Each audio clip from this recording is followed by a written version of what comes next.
Have you ever noticed it that the most painful seasons of your life are also the quietest ones? No signs, no answers, no miracles, just silence. You pray, but nothing happens. You cry, but no one sees. You wait and wait and wait, and slowly a dangerous thought enters your mind. Has God forgotten me? But what if I told you something today that could change how you see your struggle forever? What if the silence you hate is actually the place where God is working the most? Stay with me till the end of this video, because what you're about to hear might explain why your breakthrough is delayed and why it's closer than you think, all right? I understand exactly what you want now. Below is R's single continuous voice over script, us no headings, us no points written in R's deep emotional storytelling style expanders only from part one is designed to hold curiosity and emotional tension all the way through. This is crafted for YouTube retention, slow background music and powerful pauses.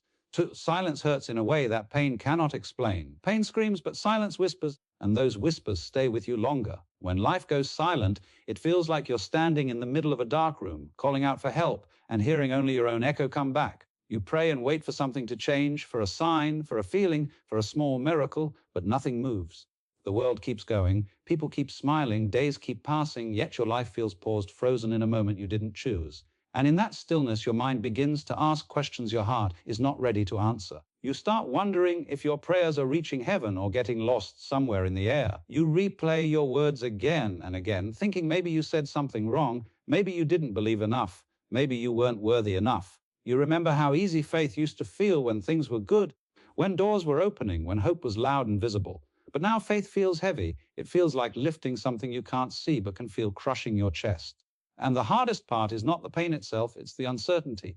Not knowing how long this season will last, not knowing if relief is coming tomorrow or years from now, not knowing if God is listening or silent.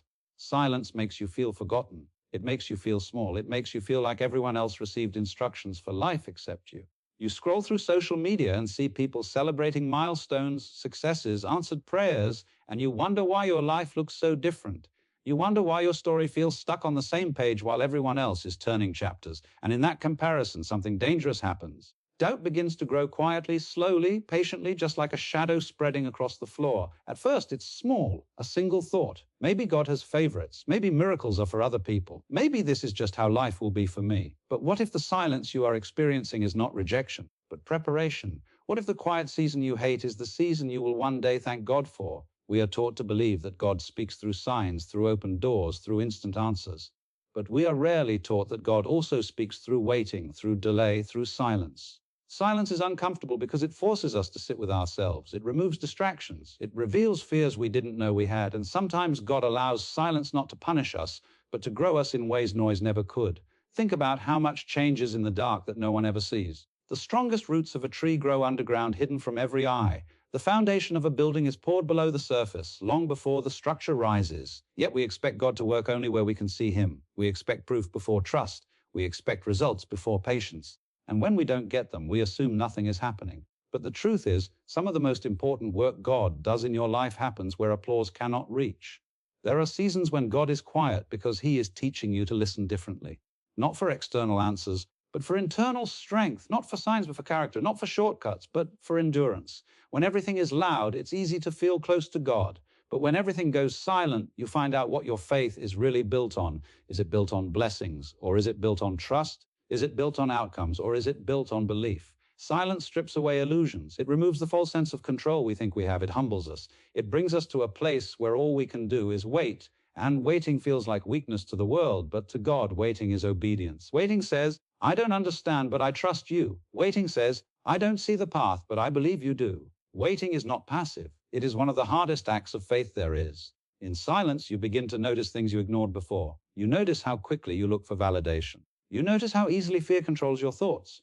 You notice how much your peace depended on circumstances instead of faith. And this awareness is uncomfortable but necessary, because God cannot heal what we refuse to see. Sometimes He allows silence so you can confront the parts of yourself you avoided when life was busy. There are moments when God stays quiet because if He spoke too soon, you wouldn't grow. If He answered immediately, you wouldn't change. If He rescued you instantly, you would never develop the strength needed for the future He is preparing you for. We often pray for the destination, but God is more concerned about the person who arrives there. The delay is not denial, it is development. You may feel like your life is buried right now, buried under expectations, buried under disappointments, buried under unanswered prayers. But buried does not mean forgotten. Buried means planted, and planted means potential. Seeds don't grow in the light, they grow in the dark, in the pressure of the soil, in the hidden places where no one is watching. And when the time is right, they break through the surface stronger than before. God often hides you before he reveals you. He pulls you away from attention so he can work on your foundation.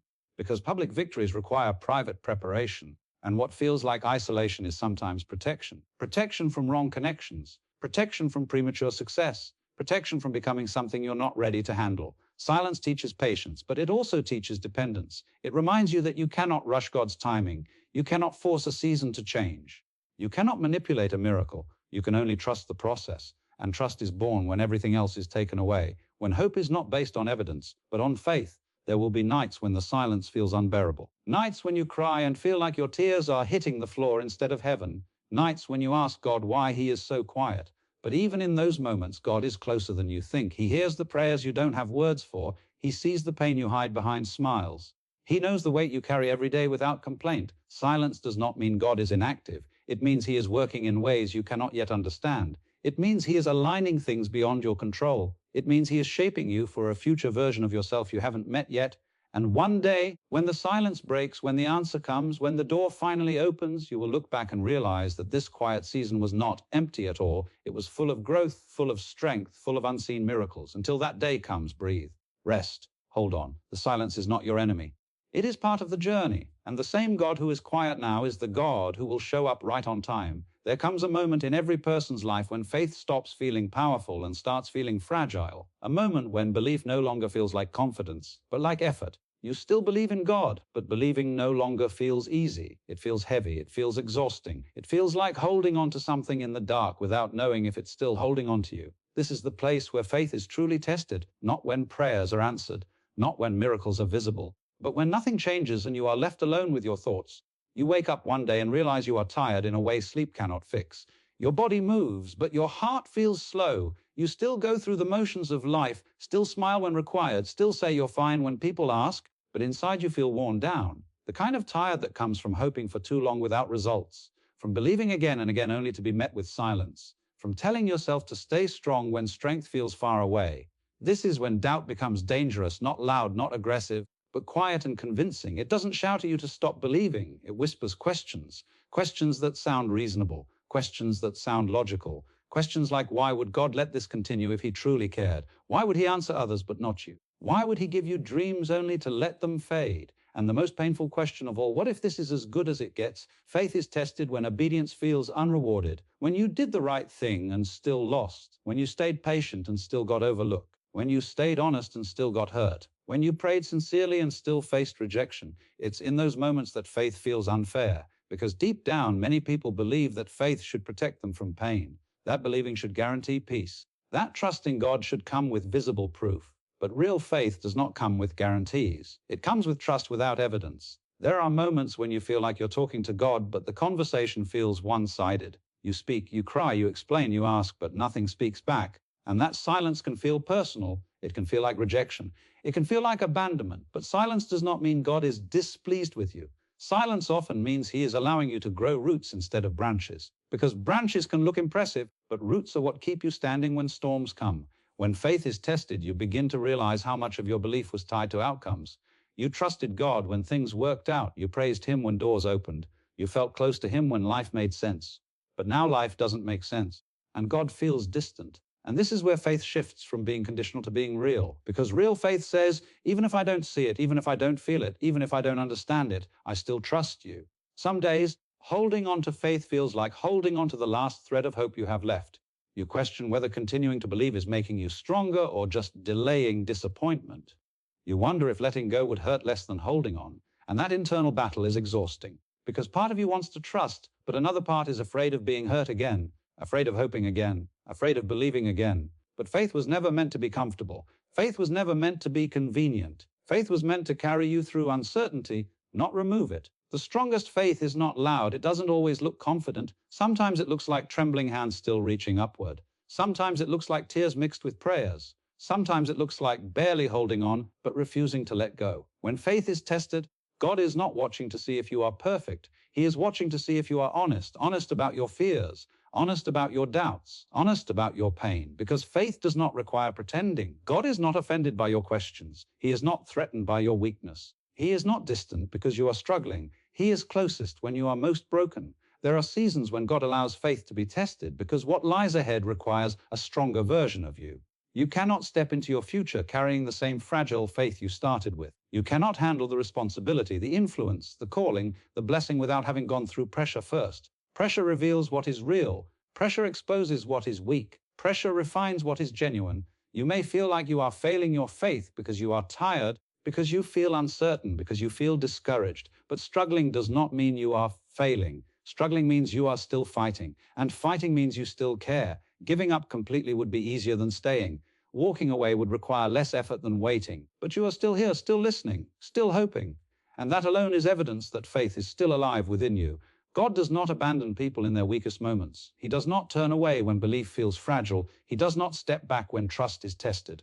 In fact, those are the moments when He is closest, even if you cannot feel Him, because faith is not about feeling God's presence.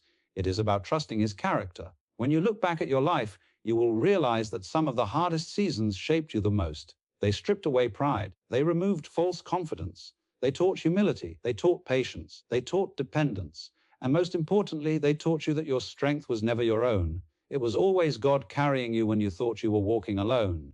There will come a time when the test ends, when the silence breaks, when clarity replaces confusion, when peace replaces fear. But until that moment arrives, your job is not to understand everything. Your job is not to force outcomes. Your job is simply to remain, to stay open, to stay trusting, to stay willing. Faith does not mean you never doubt. Faith means you choose trust even when doubt is present. Faith does not mean you never feel afraid. Faith means you move forward even while fear whispers behind you. Faith does not mean you always feel strong. Faith means you rely on God's strength when yours runs out. The testing of faith is not meant to destroy you. It is meant to deepen you, to anchor you, to prepare you for a version of life that requires more than surface-level belief. One day you will face moments where others lean on you for strength, where others look to your story for hope. And the faith you are building now in silence, in struggle, in uncertainty, will be the very thing that carries not just you, but them as well. So if you are in a season where faith feels heavy, where trust feels difficult, where hope feels fragile, know this. You are not weak, you are being strengthened. You are not forgotten, you are being prepared. You are not failing, you are becoming. And when the miracle finally comes, when the answer finally arrives, when the waiting finally makes sense, you will realize that the testing of your faith was not a punishment. It was proof that something greater was on the way. As this journey comes to an end, it's important to understand that the silence you've walked through was never empty. It may have felt lonely, heavy, and endless, but it was never meaningless. Every quiet moment carried purpose. Every unanswered prayer carried intention. Every delay carried protection. What you thought was absence was actually presence in a form you didn't recognize yet. God was never distant from you. He was close in ways that words could not reach. You were not ignored. You were being shaped. While you were questioning, God was preparing. While you were waiting, God was working. Not loudly, not publicly, not in ways that impressed others, but deeply, intentionally, and personally. The silence was never meant to break you. It was meant to build something within you that noise never could. Strength that doesn't depend on circumstances. Faith that doesn't collapse under pressure. Trust that doesn't disappear when answers are delayed. There will come a day when you look back at this season and realize how much it changed you. You will notice how patient you became, how compassionate you grew, how deeply you learned to rely on God instead of outcomes. You will realize that if things had moved faster, if answers had come sooner, if miracles had arrived immediately, you might not have been ready to carry them. Some blessings require maturity. Some doors require preparation. Some miracles require endurance. What feels like waiting now will one day feel like alignment. What feels like confusion now will one day feel like clarity. What feels like weakness now will one day reveal itself as quiet strength. The version of you that is emerging from this season will be more grounded, more aware, more resilient than before. And that transformation is not accidental. It is intentional. It is sacred. You may still have moments of doubt. You may still have days when the silence feels heavy again. That doesn't erase your progress. Healing and growth are not straight lines. Faith does not mean you never struggle. It means you continue even when you do. Every time you choose to trust instead of quit, every time you choose hope instead of bitterness, every time you choose patience instead of despair, you are moving forward, even if it doesn't feel like it. God's timing is not slow, it is precise. He does not arrive late. He arrives when the moment is right, when the lesson is complete, when the foundation is strong enough to hold what's coming. And when that moment arrives, you will understand why things had to unfold the way they did. You will understand why the silence lasted as long as it did. You will understand why the waiting mattered. Until then, rest in the truth that you are seen. Rest in the truth that your prayers are heard, even the ones spoken through tears and exhaustion. Rest in the truth that your story is still unfolding. This chapter is not the end. It is a transition, a preparation, a quiet turning point. God does his most powerful work when no one is watching, when no applause is given, when faith is the only thing keeping you standing. And when the miracle finally reveals itself, it may not come with noise or spectacle. It may arrive gently, unexpectedly, perfectly timed. But when it does, it will change everything. So keep going, keep trusting, keep waiting. Not because it's easy, but because it's worth it. The silence will not last forever. And when it breaks, you will see that God was there all along, working in ways far greater than you ever imagined.